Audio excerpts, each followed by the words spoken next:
Hello everyone, welcome back. आशा करता हूँ आप सभी लोग काफ़ी अच्छे से होंगे और अपना ध्यान काफ़ी अच्छे से रख रहे होंगे। तो बिना किसी देरी के अपना न्यूज़पेपर स्टार्ट करते हैं।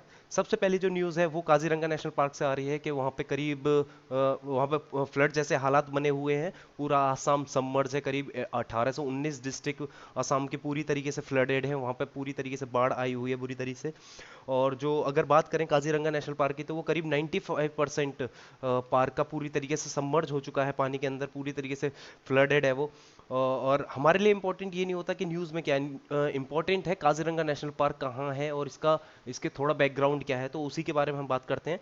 तो काजीरंगा नेशनल पार्क जो लोकेटेड है वो असम में है और कार्बी एंग्लो डिस्ट्रिक्ट में इसकी लोकेशन है। कार्बी एंग्लो डिस्ट्रिक्ट याद रखना है, असम में काजीरंगा नेशनल पार्क। बात करते हैं काजीरंगा नेशनल पार्क के थोड़ा सा और डिटेल में। तो 1905 में इसको इस्टेब्लिश किया गया था as a reserve forest, but in 1950 इसको रीनेम कर दिया गया as a Kaziranga wildlife sanctuary. Kaziranga national park India का सबसे ओल्डेस्ट रिजर्व एरिया भी है, जो कि गोलाघाट और नागांव के बीच में पड़ता है, कार्बी एंग्लो डिस्ट्रिक्ट में। कार्बी हिल्स भी है वहाँ पे। तो और इसको पूरी तरीके से जो एडमिनिस्टर करता है वो forest department of Assam state government, यानी कि स्टेट गवर्नमेंट पूरी तरीके से इसको एडमिनिस्टर करती है।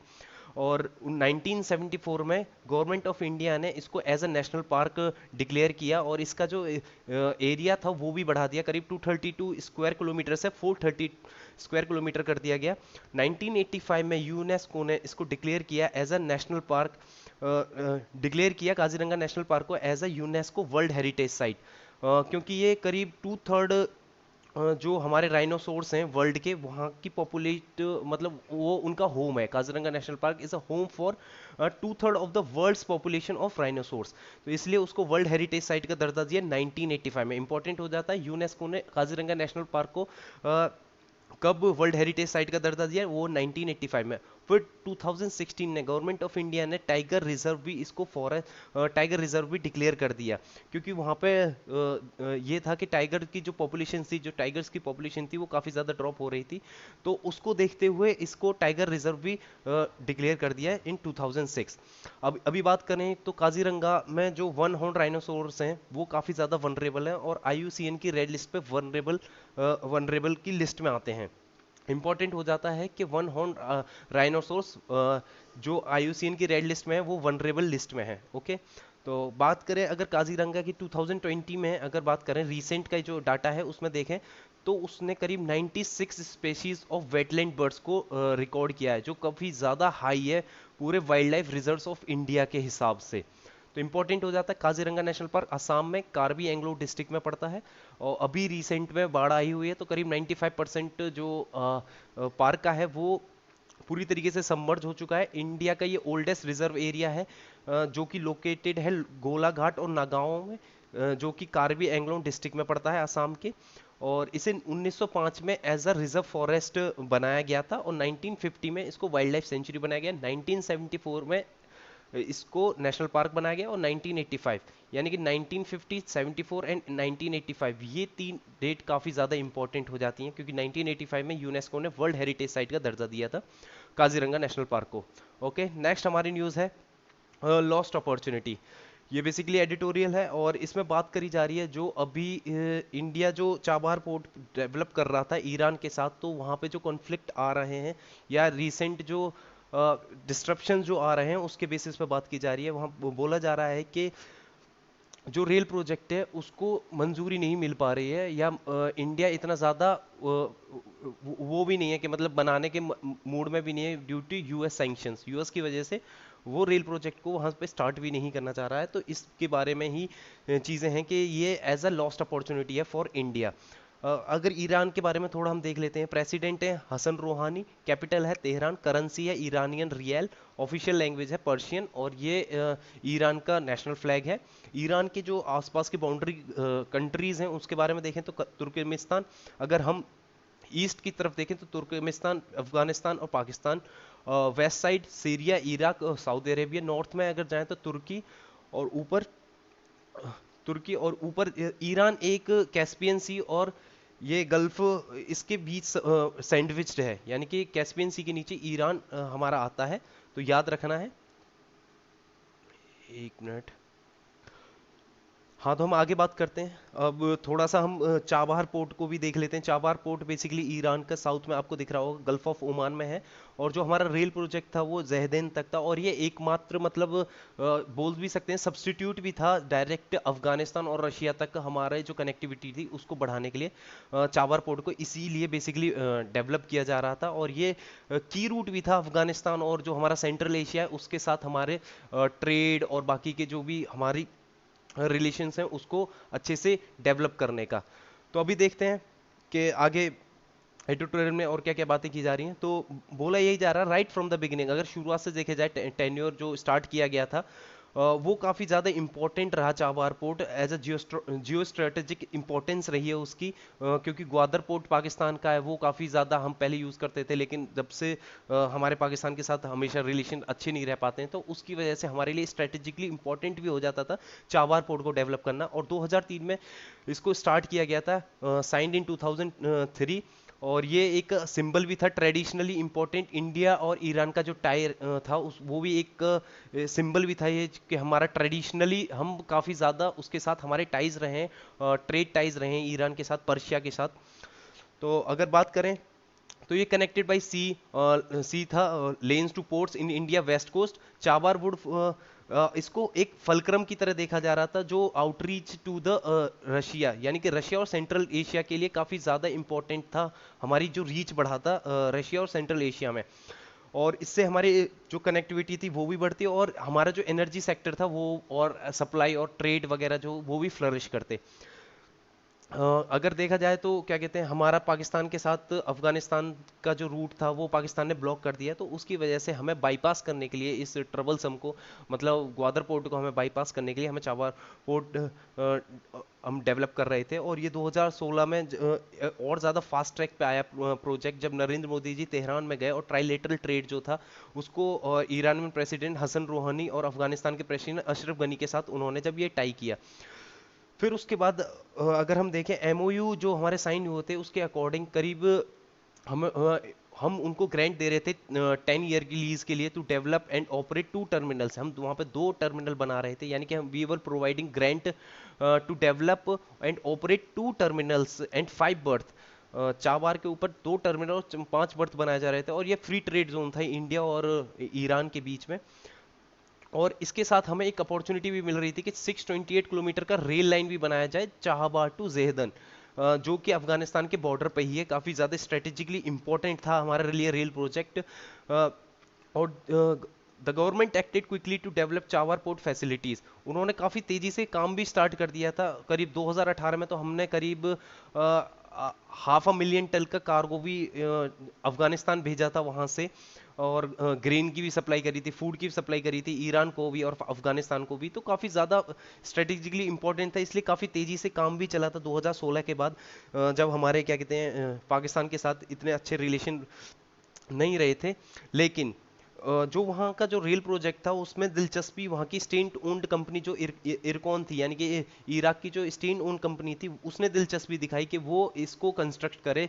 जो रेल प्रोजेक्ट है उसको इंडिया ना कंस्ट्रक्ट करके ईरान की ही जो स्टेट ओन्ड कंपनी है इरकॉन वही इसको कंस्ट्रक्ट करे। और उसका जो एस्टिमेशन जो आ रहा था वो करीब $1.6 बिलियन का आ रहा था। बट इंडिया ने भी इसका कुछ एक रिस्पॉन्स अच्छा दिया नहीं, डिले रिस्पॉन्स रहे इंडिया की तरफ से भी, क्योंकि इंडिया के पास जो हिंड्रेंस था, जो हर्डल क्रिएट कर रहा था, वो अमेरिका की पेनल्टीज थी कि अमेरिका सैंक्शन लगा देगा। और इंडिया ने इसके साथ नेगोशिएशन भी नहीं किए, कोई सैंक्शन वेवियर की बात भी नहीं हुई। बट स्टिल उसके बाद भी यूएस के एक दबाव में इंडिया चल रहा था, तो इस वजह से इंडिया ने रेल प्रोजेक्ट को इतनी प्राथमिकता दी ही नहीं। अगर बात करें इंडिया के साथ, जब फॉरेन मिनिस्टर वहाँ के जावेद जरीफ से बात हुई, जब वो लास्ट ईयर हमारे इंडिया में, मतलब जनवरी में ही, इस साल जनवरी में ही जब वो इंडिया में आए, तो उनके साथ काफ़ी बात भी हुई और काफ़ी कोशिश भी की कि हम इस चीज़ को डिसॉल्व कर सकें और जो ट्रैक है वो चाबार से अफगानिस्तान और तुर्कमेनिस्तान तक हम एक्सटेंड करें। बट इंडिया के जो रेलवे प्रोजेक्ट को ज्वाइन करने की इनएबिलिटी थी वो कहीं ना कहीं अभी लॉस हो चुकी है। वो इतनी दिलचस्पी दिखा नहीं रहा है, और अभी ईरान सीधे सीधे बोल रहा है कि वही उसको डेवलप करेगा ड्यू टू, और ये कोई इस वजह से नहीं कि वो खुद बोल रहा है, वो उसको बैक मिली हुई है चाइना की, क्योंकि चाइना और उसका ईरान का करीब 25 साल का जो जो क्या कहते हैं पार्टनरशिप रही है, वो स्ट्रेटेजिक पार्टनरशिप रही है इंफ्रास्ट्रक्चर कनेक्टिविटी और एनर्जी प्रोजेक्ट्स के। तो वो एक इस वजह से ईरान कॉन्फिडेंस में भी आ चुका है कि करीब $400 बिलियन का इन्वेस्टमेंट चाइना इन 25 साल में कर चुका और आगे भी करेगा। तो वो स्ट्रेटेजिकली इम्पोर्टेंट ईरान के लिए हो गया है चाइना के साथ रिलेशन बनाना। तो कहीं ना कहीं इस बात का ही बोला जा रहा है कि यूएस के प्रेशर में आके इंडिया ने एक अपॉर्चुनिटी को खो दिया है, और यूएस के प्रेशर में आके ही हमने अपना ऑयल इंपोर्ट ईरान से काफ़ी कम कर दिया गया था, और जो हमारी स्ट्रेटेजिकली इंपॉर्टेंट था चाबार पोर्ट, वो भी कहीं ना कहीं हाथ से जाता जा रहा है। और अगर हम इस एज में देखें, in a world where connectivity is seen as a new currency, जिसको कनेक्टिविटी को न्यू करेंसी की तरह देखा जा रहा है, वहाँ पे इंडिया पूरी तरीके से इस अपॉर्चुनिटी को खो चुका है, और कहीं ना कहीं चाइना ने एक गेन आगे लिया है इस तरह के अपॉर्चुनिटी को गेन करके। तो ये सब था इंडिया चाइना के साथ। अभी एक रिसेंटली ईयू और इंडिया की अर्थ समिट भी, अर्थ समिट सॉरी, ईयू और इंडिया की एक समिट भी हुई, जिसमें बात करी जा रही है कि फ्री ट्रेड एग्रीमेंट के नेगोशिएशंस के बारे में बात भी हुई। और जो मेन टॉपिक्स थे जिन पर बात हुई वो कोविड-19 के थे। कोविड-19 के ऊपर था, डब्ल्यूएचओ के ऊपर था, bilateral investment, maritime security concerns थे जो चाइना की पॉलिसीज वगैरह हैं उसके ऊपर ज़्यादा बातें की गई। और बात करी जाए करीब फ्री ट्रेड एग्रीमेंट जो सस्पेंड हो चुका है 7 साल पहले, उसके बाद काफ़ी टाइम बाद एक हाई लेवल डायलॉग की एक आगे बात आ सकती है कि वो काफ़ी ट्रेड और इन्वेस्टमेंट के ऊपर और नेगोशिएशंस के ऊपर बात हो सकती है। हाई लेवल डायलॉग में डायलॉग इंडिया और यूरोपियन यूनियन के बीच में हो सकते हैं। और अगर बात करें ड्यूरिंग दिस समिट, इंडिया और European Union are expected to conclude several agreements. वो जो सेवरल एग्रीमेंट्स जैसे कि road map for cooperation, research sharing for civil nuclear cooperation and launch of a security dialogue as well as negotiation between Europol and the CBI, इनके ऊपर भी काफ़ी ज़्यादा बातें हो सकती हैं। और अगर अभी बात करें ट्रेड एंड इन्वेस्टमेंट डायलॉग जो कि होने वाला है, कॉमर्स मिनिस्ट्री पीयूष गोयल और European Union trade commissioner Phil Hogan उसके साथ होने के वाला है, तो वो कहीं ना कहीं बायलैटरल ट्रेड और इन्वेस्टमेंट एग्रीमेंट यानी कि बीटीआईए को भी एक बूस्ट मिल सकता है, जो कि as a free trade agreement भी देखा जा रहा है यूरोपियन यूनियन और इंडिया के साथ में। तो न्यूज़ में बेसिकली इंपॉर्टेंट यही था कि जो नया टर्म है bilateral trade and investment agreement, उस पर बात मतलब आने वाले टाइम में उसके लिए बारे में देखा जा सकता है। और बेसिकली जो मेन जो बातें हुई वो बायलैटरल इन्वेस्टमेंट, मैरीटाइम सिक्योरिटी और जो असर्टिव चाइना की पॉलिसीज़ रही हैं उनके ऊपर ज़्यादा बेसिकली बातें हुई यूरोपियन यूनियन और इंडिया की जो समिट अभी वर्चुअली देखी गई।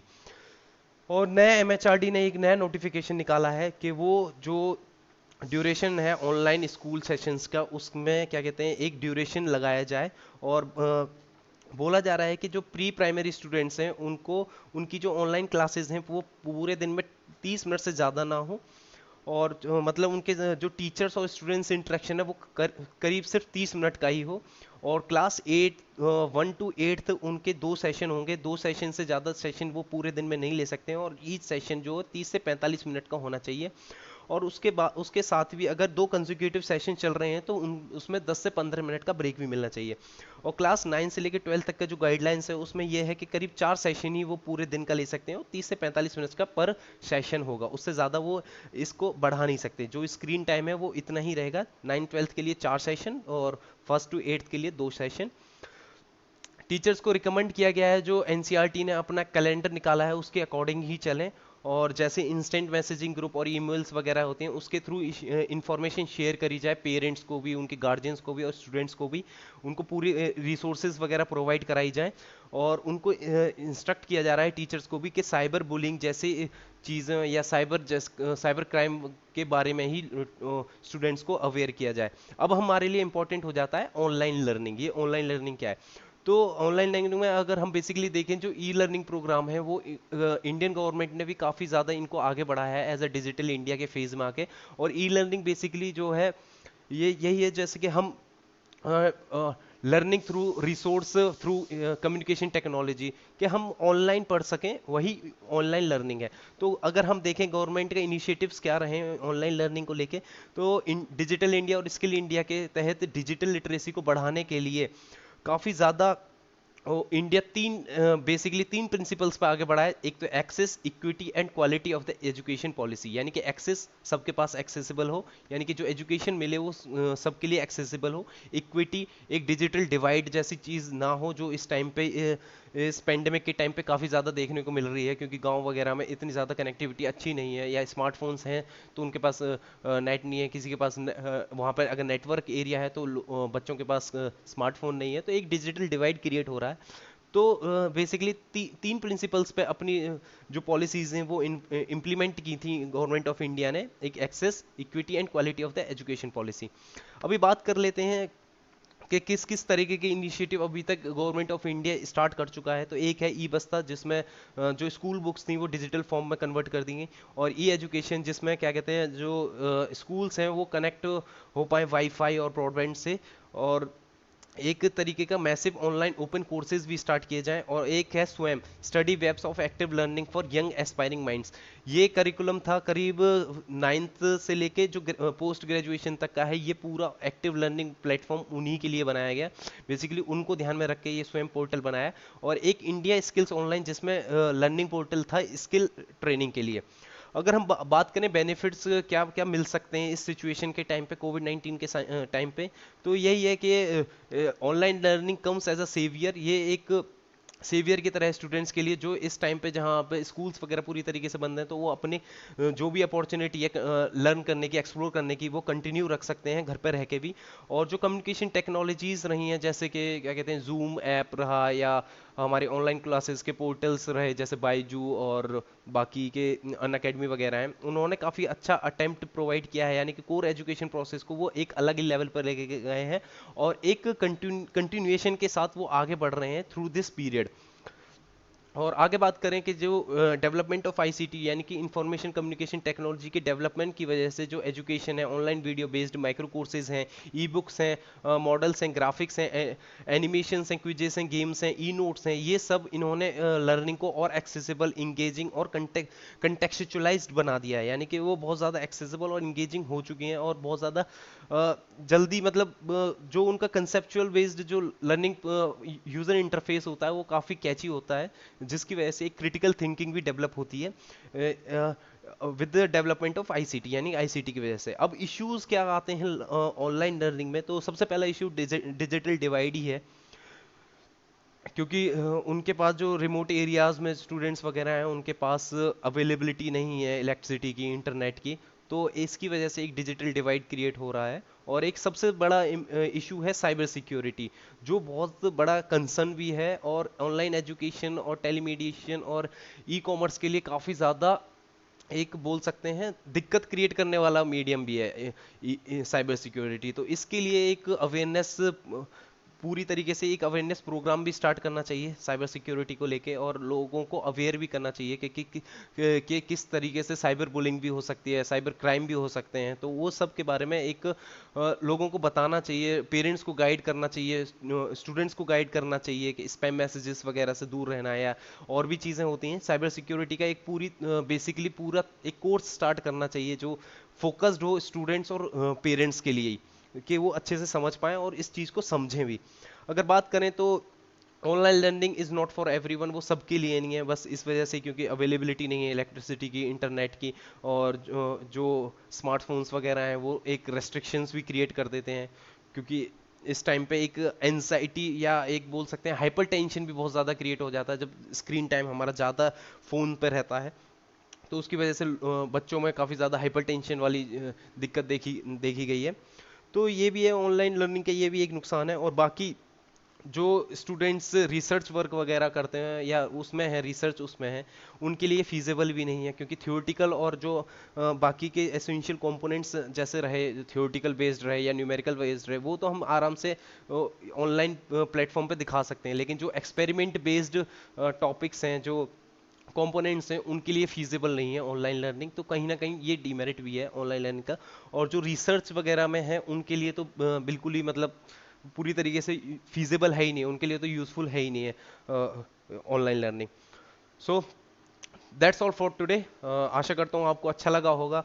ये यही काफ़ी ज़्यादा इम्पोर्टेंट न्यूज़ थी जो द हिंदू में basically exam point of view से इम्पोर्टेंट थी, और हमारे जो उसके लिए भी ओवरऑल आंसर राइटिंग के लिए भी इम्पोर्टेंट हो जाते हैं कुछ पॉइंट्स वगैरह। तो ये इतने ही मुझे जो लगे, मतलब एज पर माई व्यू यही थे। तो अगर अच्छा लगा हो तो आप लाइक करें, शेयर करें, सब्सक्राइब करें, और पीडीएफ के लिए स्टडी विद वीसी का टेलीग्राम चैनल ज्वाइन कर सकते हैं। Thank you.